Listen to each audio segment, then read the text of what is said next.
Cette ville soudanaise est assiégée, ses habitants affamés. Un nettoyage ethnique y est même redouté. El Fasher vit l'un des plus longs sièges de l'histoire militaire moderne. Presque aucune aide humanitaire n'y est entrée depuis avril 2024 et une milice accusée de crimes de guerre pourrait l'envahir. كل الفاشر من جميع الاتجاهات دي الدعم السريع محاصرة، فبالتالي أصبح إنه المواد الغذائية تدخل للفاشر مستحيلة جدا. حصل جوع.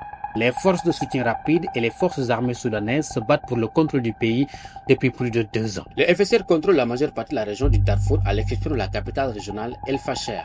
Ils encerclent la ville depuis avril 2024, empêchant presque toute entrée ou sortie. Les 250 000 habitants sont contraints de manger de l'herbe sous les bombardements des FSR. En avril 2025, la milice armée a attaqué le plus grand camp de réfugiés du Soudan, Zamzam, situé juste à l'extérieur d'El Fasher, tuant environ 1700 personnes.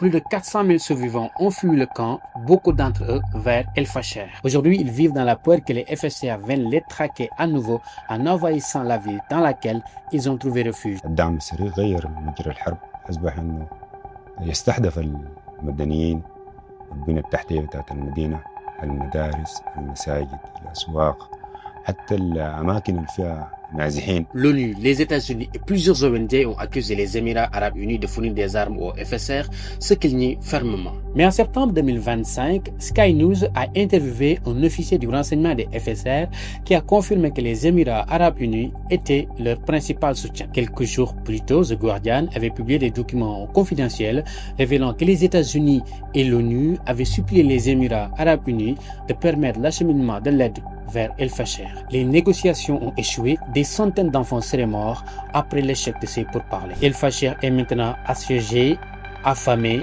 et bombardé sans relâche.